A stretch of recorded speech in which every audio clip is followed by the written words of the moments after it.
This channel is for educational purposes only. Please do your own due diligence before making any investment decisions. This is Joe Rabil with Invest Like a Pro, and today I'm going to give you a stock market update as of the close on Thursday for Friday morning.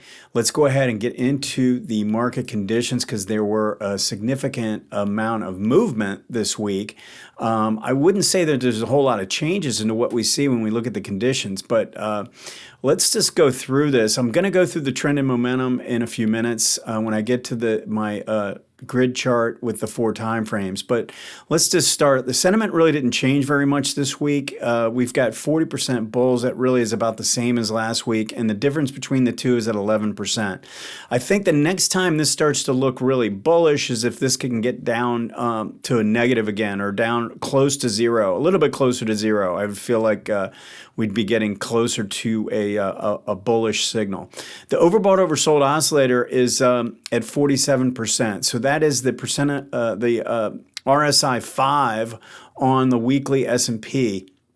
So right about neutral. We weren't able to get that to oversold, but based on what's taken place here, we certainly have some potential for that depending on how things go over the next few days.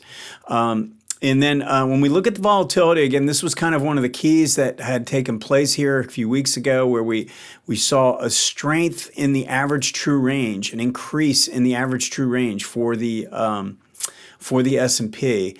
And now this line is rising above its moving average. So the size of the bars is increasing relative to where they were. I'm using a 20 period moving average of average true range and an 18 period moving average of the ATR. So we're getting this sensation that the volatility is rising and we've rallied into the zone and potentially coming out of the zone between the 18 and the 40.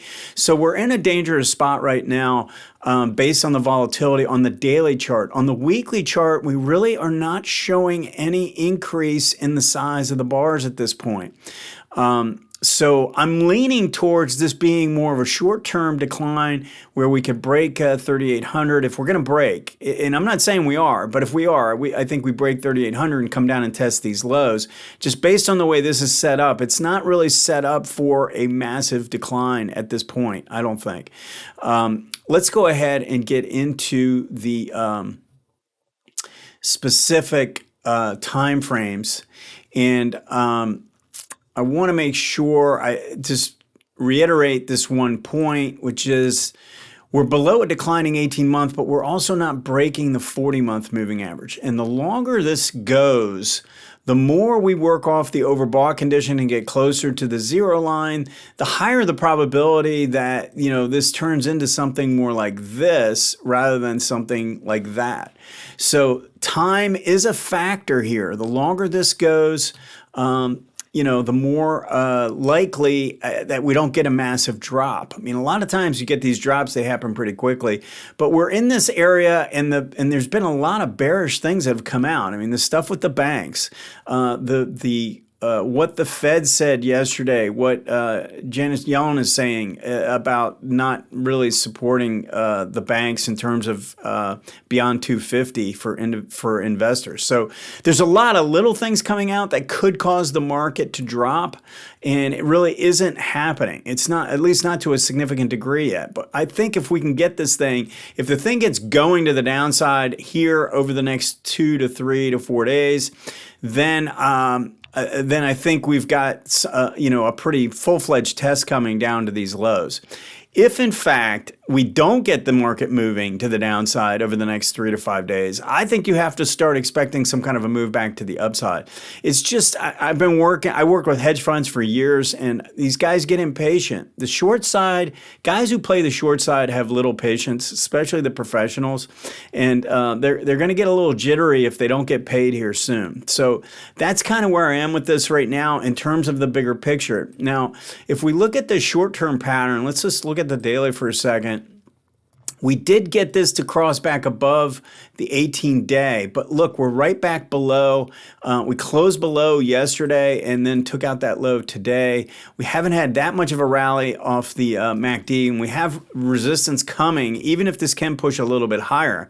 Red is still on top here and is sitting right around the 25 level. What's really missing is making a pivot here and turning this to the upside. And I think if we do that from this juncture below the 18-week, below the 18-month, and then below the 18-day, I think, this is the position. So I've been talking a lot about just staying out of the danger zone and not taking a lot of risk until we get a little bit more clarity. This is, and I also said, if you go back and watch this videos, the Friday video from a few months ago, that it would be I'd be willing to take a few small losses to hedge an account and or try and make money to the downside in this position, because we're below a declining 18-month, and that doesn't happen very much. So anytime we're in this position where we're below the 18-month and then we get back below the 18-week, it is not a bad idea to maybe buy a put or two, or to hedge your portfolio. You can use the SPXU. Stuff like that is not a bad call in this situation, because we are vulnerable right now. Now, it doesn't mean we're going down. You got to think of it like insurance on your house. You don't want your house to burn down, right? But you want to have the insurance on, and you kind of hope that you go each year and you pay your insurance and nothing happens. Well, that's how I would look at putting on a put or two, or putting on a little insurance here, because we are in a spot where if it's going to go down, it's going to go down here pretty soon. Okay, we're in a dangerous location, and it's really kind of like the table is set, because we got our rally up here, ABC to the upside, but the MACD never really turned, and now the MACD is trying to turn back down. It hasn't officially crossed back down through the signal line, but both of these lines are below zero. And we never really got that much strength in the rally, and we can even see that on the daily chart.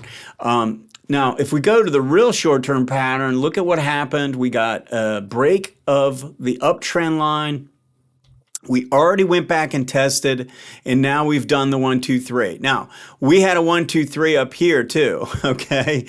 This is a 1, 2, 3. So we did our 1, 2, 3. It lasted, what, a day and a half? And then we turned back and already went into this pattern, and we've reversed it back down. Now, is this going to last a day and a half? I don't know.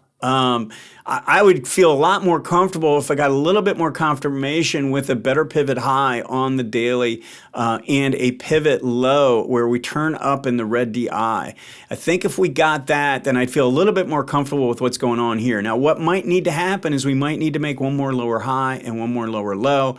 Then you'd have a little bit more confirming evidence, and you'd also get the confirmation I'm looking for on this time frame. So we're kind of caught here, still waiting. Need to be very nimble if you're trading. I don't really like short-term trading right now, the real short-term stuff like swing trading and all, because of the gaps, the news, all the little things that can cause the market to either gap up or gap down. It makes it really difficult, and there's no real direction. We've got low ADX on the monthly, low ADX on the weekly, and low ADX on the daily, and we've got low ADX on the hourly. We don't have a trend right now in any time frame, at least none that you can call to any real strength.